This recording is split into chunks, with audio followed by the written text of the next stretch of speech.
Magandang araw kabayan! Ang nakikita niyo po ngayon ay ang St. Simon Monastery or also known as the Cave Church of Mokattam, Cairo, Egypt. Pero bago pala tayo magsimula ay gusto ko sanang magpasalamat sa dalawa nating generous followers na sina Janice Montero Olandia at Emmy Centino. Maraming salamat po sa stars na ipinadala niyo. At syempre mga Lods, dating gawi ay nag-Uber lamang kami ni Mrs. para mapuntahan namin ang Cave Church na ito. At dito po ay makikita na naman natin ang Antipolo at ang mahiwagang tunnel sa gitna nito. Napasyala na pala namin ni Mrs. ang isang famous na overlooking spot dyan sa taas ng Mokattam mga Lodi. At ito ang isa sa mga example na ipapakita ko sa inyo at sana'y ma-enjoy ninyo.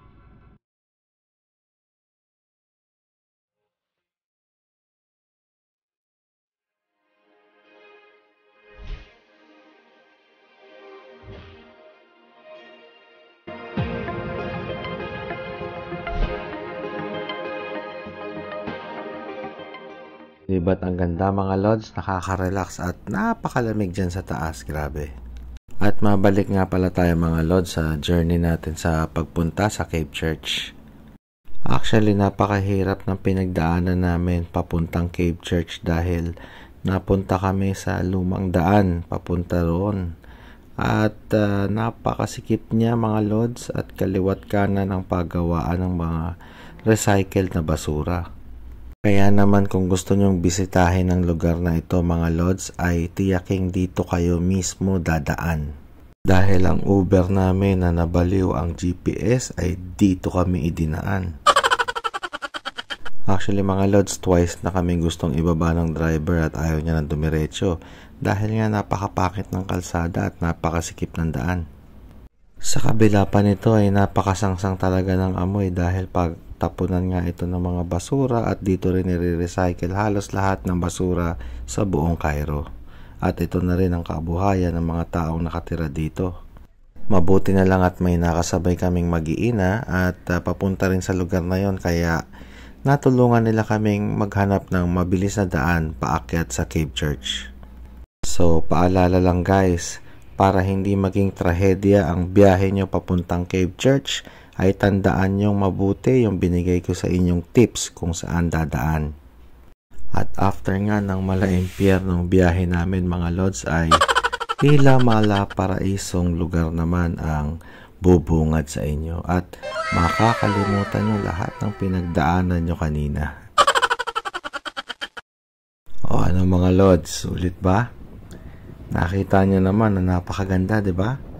Ang layo sa itsura ng lugar na dinaanan natin bago makarating tayo rito. Well, ang good news mga Lods, this is for free. Wala po kaming binayaran kahit na magkano sa entrance dito mga Lods. Pero ang pinaka-advice po ng lahat ay pumunta kayo ng as early as 10 AM. Actually, dumating na kami rito ng 1 o'clock at natsyempohan namin na may mga paparating ng mga tao. Feeling ko mas dumadami to around 4-5 PM. So, it's better early po mga Lods. So, konting background muna tayo mga Lods. Actually, St. Simon Monastery is in the heart of Mokattam Mountain in southeastern Cairo. It is also the largest church not only in Egypt but also in the Middle East.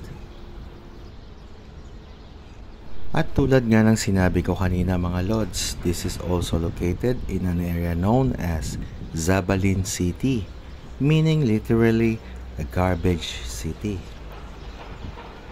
Known as the Cave Church, St. Simon the Tanner Monastery is a masterpiece with impressive paintings and stories carved on the wall and into the mountain rocks. In addition to sculptured statues of Virgin Mary and Mary Magdalene. And if you're wondering who built the church, actually Simon the Tanner was the craftsman who lived during the 10th century and the cave church that was dedicated to him. Saint Simon worked in the tanning, which is well-known craft to this very day. Grabe kabayan, nasa labas pa lang ako ay nagtatayuan na yung mga balahibo ko dahil sa kakaibang disenyo at pag-ukit sa mga bato ng mga katulad nito. Kung kayo nga pala ay mayroong suhestyon or komentaryo ay paki-write down na lang po sa ating comment section at baka pwede natin gawa ng paraan at mapasyalan kung ano yung gusto nyo i-vlog natin sa mga susunod nating mga video. Huwag po kayo mahiyang mag-comment mga lods para makatulong po tayo sa ating page at mapalago natin to at makapag-vlog pa ako ng mga makasaysayang lugar na gusto nyong makita dito sa loob ng Egypt.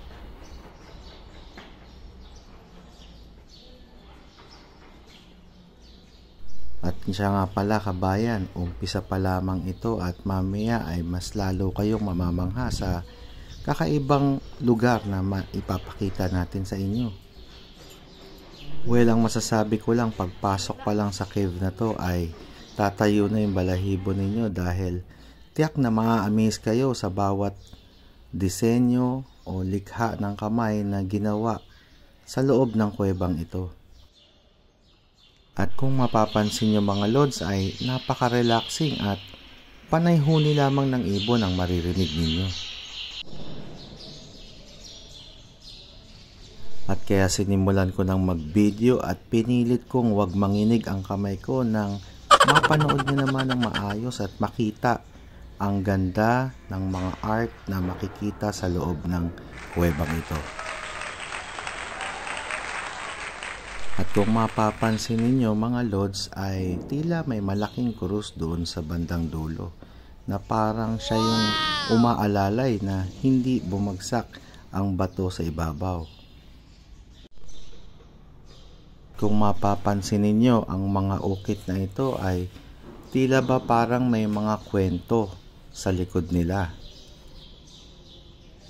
Well, sad to say ay hindi po ako nakakabasa ng Arabic kaya hindi ko po ito maita-translate sa inyo.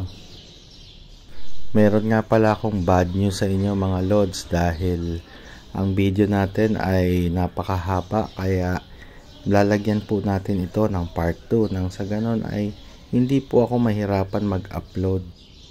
Sa mga bago lang po pala sa ating page, kung inyo pong nagustuhan ang ating content ay paki-follow po ang ating page. Sa YouTube naman ay the same lang ang pangalan, Filipino Life in Cairo, Egypt. Sa TikTok naman ay Buhay Egypt Life. At sa mga generous nating star sender ay maraming salamat po. Kayo po ang dahilan kaya lalo tayong nagiging inspired at mapadali ang pagpunta sa iba't ibang lugar dahil gamit ang kinikita sa stars ay nagkakaroon po tayo ng fund para mapasyalan ang mga iba't ibang lugar dito sa Egypt. Kung sakaling ang kumita tayo dito sa ating stars ay ang una kong bibilin ay selfie stick. Dahil nakakapagod din maghawak ng cellphone habang nagbibideo mga lodi. At kung sakaling kumita ng maganda talaga sa Facebook ay plano kong mag-upgrade ng cellphone nang gayon ay makakuha tayo ng mas magandang quality ng video. At sa mga super generous nating followers na gustong mag-extra support sa ating page ay message nyo lang ako at pag-usapan po natin ang details. Sana ay nag-enjoy po kayo at namangha sa short video na ating ipinalabas mga lodi. Kaya't magkita-kita po ulit tayo sa part 2 at meron pa tayong masisilip na isang cave church na napakalaki at kayang mag-accommodate ng 20,000 people. At ito po ang example nun mga lods. Maraming salamat po sa panonood at sa matinding suporta ninyo. Lagi po tayong mag-iingat. God bless. Bye-bye.